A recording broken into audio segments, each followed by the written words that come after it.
If you fail in seed incubation, then you will fail in everything. So better get right in seed incubation From the stage. starting point. Yes. Yeah. Then the other stage is a walkover for you. Thank you, Mr. Peter, for welcoming us here. We have been yearning to visit this place. You are doing a very good job on hydroponic fodder. You does it perfectly. Let us understand who you are and your level of education. Thank you very much, and once again, I welcome you here. Thank you. I am Peter Muiruri, and I'm a farmer, a poultry farmer. I'm a graduate. I did Bachelor of Science, BSc, Bachelors of Science. That's what I did. But what I normally do basically is agriculture in the field that I am. Yes. Okay. So when you are growing a hydroponic fodder, what are the requirements that are needed to start growing hydroponic fodder? To start hydroponic fodder growing, you require, let me say, 4 basic things that you require. Okay. 1, you require the trays. Number 2, you require the seeds. Number 3, you require water. Okay. And number 4, finally, you require the hydroponic house or the system. Okay. You require the system itself. Okay. So you require a room to do that, Okay. a special one. Okay. So having all that, then you are good to go and you can start your hydroponic fodder growing. Okay. Having those 4 requirements, let's start with the first requirement, which is seeds. We want to know what are the types of seed to be used when growing hydroponic fodder. Basically, there are many type of seed that can be used in growing hydroponic fodder, and many farmers have been asking where they can get those seeds from. And I do give all the varieties. If one variety is missing in your area, you can get another variety which you can use in place of that variety. Let me just give the seeds that we normally use. We use barley. Barley is the most nutritious. Okay. That is the most preferred. In many places of the world, it's the one that is used with the highest nutritional value. From barley, we have wheat. From wheat, we have oat. From oat, we have sorghum. From sorghum, we have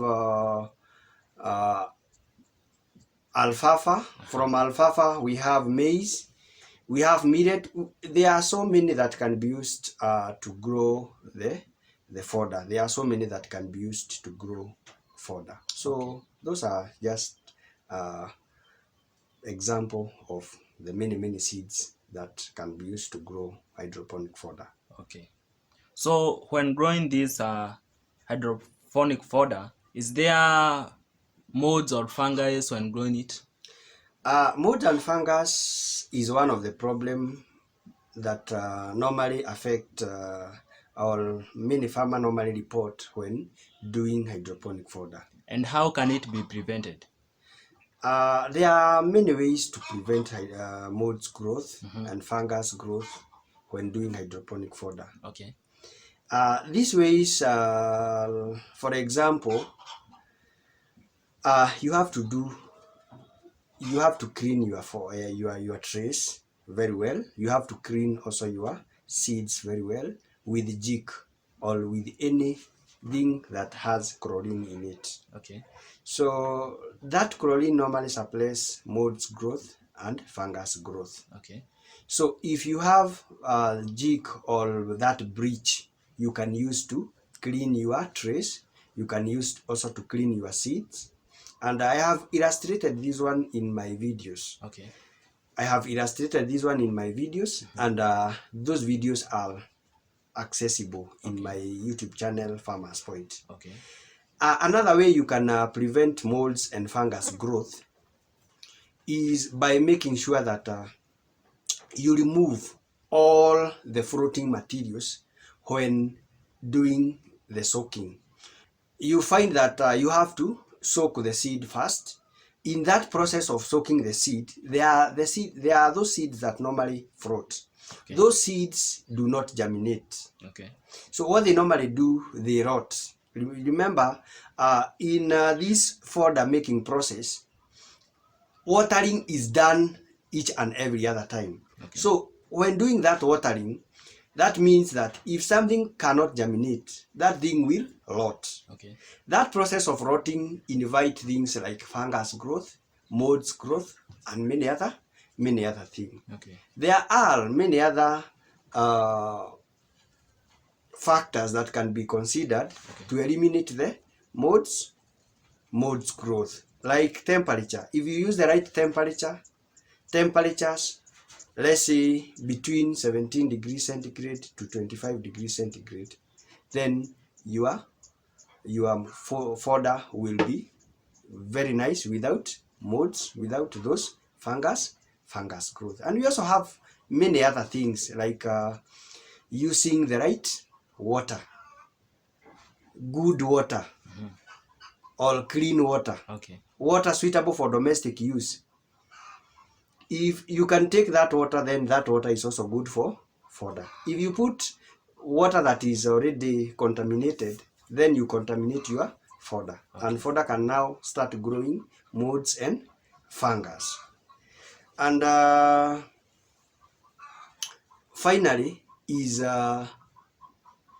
by not recycling water. If you grow fodder and in your process you do recycle water, okay, then you find that if one tree has a problem of molds and fungus, and you are doing 21 trays like I do, you are doing a lot of trays, then that means that one problem will be transferred to other trays. Okay. So that's how we can generally avoid and prevent molds and fungus growth in our fodder. Okay. Yes. Thank you so much. When growing hydroponic fodder, is there any boost or any fertilizer or any solution do we need when growing hydroponic fodder? A good question, and I have seen a lot of farmers asking the same question. Okay. They ask which fertilizer do I use? Okay. Generally, we do not require any fertilizer. None. We do not require any nutrient for that. Okay. The reason being, if you have to use the solution, then those people who normally sells the solution will tell you that you should have to recycle the water because the water has nutrient and the nutrient hasn't been used completely. Okay. So in that doing, you'll have now started introducing a lot of problem in your fodder. Something also to note is that fodder takes least time, 1 day to 7 days. For chicks, it matures within 3 days, 4 days you have harvested. Okay. So this nutrient won't have been exhausted from the water, you see, and then they won't have been taken inside our plant well to give the right nutrient. Okay. So this means that our livestock will, when they are fed with this fodder, they will be eating the chemicals, okay, or those nutrient low as they are. You see. So due to that short period when the hydroponic fodder do mature, we discourage using the nutrient. What we require is only water. Okay. Because here we only need our seed to germinate, and germination we do not require any nutrient for seed to germinate. Okay. So what we require is only water some warmth, and everything else is okay. Okay. So growing to, let's say, 6 inch, we don't require any nutrient for it to grow up to that point. It's only the water. Water has enough, Okay. is enough to make sure that our fodder gets to the right, matures, and then it's fed without a lot of complications that we may, as farmer, put in it. We don't need to give our livestock chemicals. We don't need to do that. Yeah. So what we need is just something organic. And as for me, Okay. because I do organic, indigenous chicken, so for me, I don't at all promote the use of chemicals in forms of fertilizers or nutrients and so. Okay. We could have used the chemicals and fertilizer if and only if this plant will have to grow to maturity and we will harvest its seed from there. So at that particular point, we require nutrient. Okay. But at this particular time point, we don't require any nutrient. kind of nutrient. It's only water. Water is enough. Okay. When you're talking about water, yes, we want to know, you have talked about watering water that is clean. yes. We want to know, how is that watering done? Watering is normally done in an interval. Okay. And it is normally done in an interval of 3 to 4 hours in a day. Okay. But I won't limit any farmer from probably doing at 1 hour or 2 hour interval in a day. Okay. Based on the area he or she is living. For example, in my area, the temperature range are good, meaning that the evaporation rate is not that much. Okay. So if the evaporation rate of your place is so high, that means that the watering interval should be also high. Because after watering, then in 1 hour, then your seeds are dry. That means that your seeds will definitely not grow. They will just get dry and they won't grow well. So a place that has a high temperature should have a duration of 1 hour when watering the hydroponic fodder. High temperature in a place is not a problem. Okay. Because the right structure can be raised. Once the right structure is raised, then that conditions that are good for hydroponic fodder are attained. So watering can just go as 3 to 4 times in a day, and you can water using probably our system. We have sprinkler systems that normally sprinkles very well. Within 30 seconds, you have watered almost 100 trees. There is that automatic system that do water. I know I have shared with my video on watering in my YouTube channel, and explains very well on how watering is done. I know we cannot be able to handle watering alone because you have a lot of things and a lot of grounds to cover. Yeah. Yes. Okay, so I also have another question. Yes. Is there any specific temperature requirement when growing hydroponic fodder? Yes, there are specific temperatures when growing hydroponic fodder. And these temperatures ranges from 17 degrees centigrade to room temperature, which is 25 degrees centigrade. Okay. Now, there is a danger when the temperatures are below that, okay, or when the temperatures are higher than that. Okay. When the temperatures are below 17 degrees centigrade, that means that your fodder will grow, but will take a lot of time. Probably 10 days, 11 days, like that. They will take very slow for them to, it will take very long time for them to mature. Okay. So I see that one as not a very great problem than when the temperature are too high. than 25 degrees centigrade. Okay. When the temperatures are too high, then you should, as a farmer, you should worry about that. Okay. Reason being, moths and fungus will be there. Okay. Automatically they will be there, because when temperatures are very high, then that is now the good environment for moths and fungus to grow and to show in the fodder. Fodder will grow very fast, very well, but still you'll have a lot of problem probably with evaporation rate will be very high, meaning that because of temperature. Yes, meaning that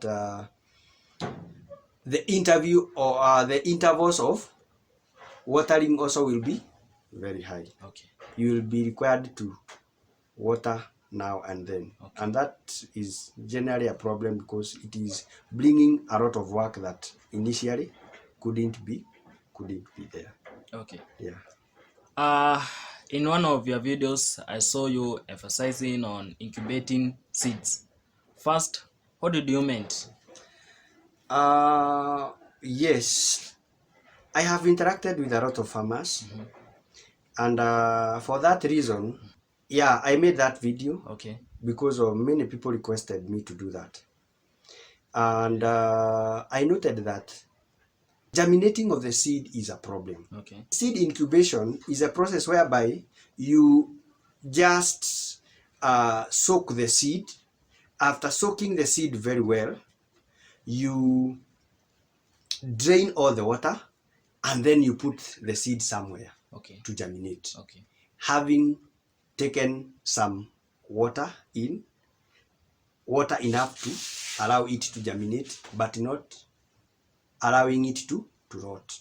So when that incubation process has been done successfully, then the other parts are very easy. You see?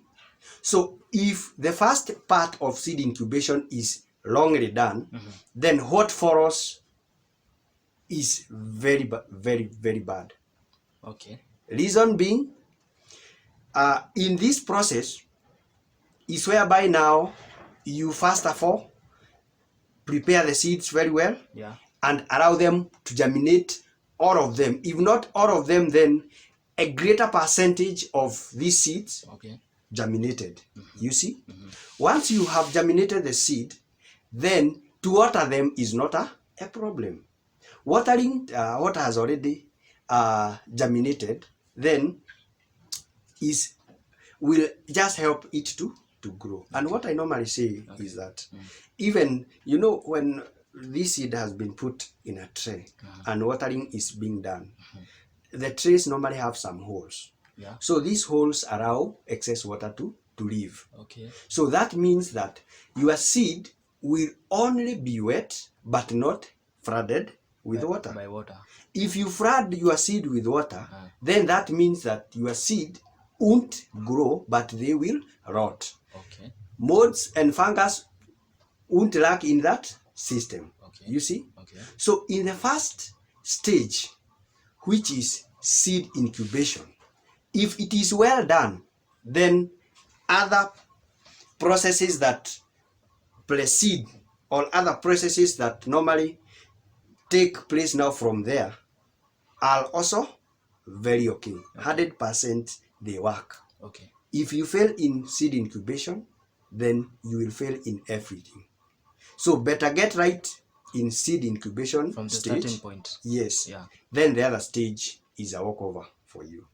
So what you mean, Peter, having followed all the steps from step number 1 to the last point, the hydroponic fodder will be so much healthy. That's what you mean. Yeah, that's what I mean. Having grown hydroponic fodder, how do we give it to livestock? We need to know how do we give it to livestock, having grown that hydroponic fodder. There is a very comprehensive video on this. But here I will just touch several amount that we give to different livestock. Okay. For example, when we talk about chicken, there is a way that you give. As you introduce with the least percentage that you can, probably from 5% of what the intake of the chicken intake. You find that probably even they won't eat, but as times goes by, they will accept it and they will start eating. Now you need to proceed, increase the fodder as you reduce the commercial feed or the feeds that your chicken were on. You can go as far as you want if you are doing the indigenous chicken, Okay. considering if the products are still the same or the products are increasing. You see, Okay. you'll get to the place whereby you'll get the maximum or the highest production of probably eggs and so forth. For me, I do not limit people and tell them it is 50% fodder and 50% commercial feed. You just go and up until you find the suitable place for your chicken. Okay. What you are giving chicken and what I'm giving my chicken as commercial feed is very different. Okay. You see, Yeah. the composition is not The the same. same. Okay. So I would say that increase gradually until you get to that point that will favor you. Okay. For the layers and for the broilers, that one you will only go up to 30% for that. 30%. Don't go beyond that. Yeah. 30% for that will be enough. But remember, you start gradually to that 30%. Okay. You see? Okay. For pigs, you normally provide 3 kg for each pig Okay. in a day, Okay. or 6 kg entirely on fodder. Okay. This all knowledge have been captured in one of my video, which are fodder calculator Okay. for livestock. I have put them in categories for poultry farming and for other livestock. Okay. I'm sure I cannot be able to do them all here. Okay. Yes. Thank you, Mr. Peter, for the interview. We have learned more on how to grow hydroponic fodder. Yes. To anyone who probably requires some of the materials, there are them that probably needs direction to where they can get the seeds. Yeah. There are them that needs direction to where they can get the trays. Yeah. And the sprinklers and so forth. Mhm. And for them that require one-on-one talk on guidance on how they can do in their shamba or in their lad, then you can contact me through my number, which is 0729 707 737. And because I'm in Kenya, you can use the code, which is +254 729 707 737. You can also get me direct through my Facebook account, which is Peter Muyore. And in YouTube, just get me in my YouTube channel, which is Farmers Point. Thank you, Mr. Peter, for the interview. We are very happy. Thank you so much. Thank you too, and you are welcome in this place anytime you are much welcome. I'm blessed to host you.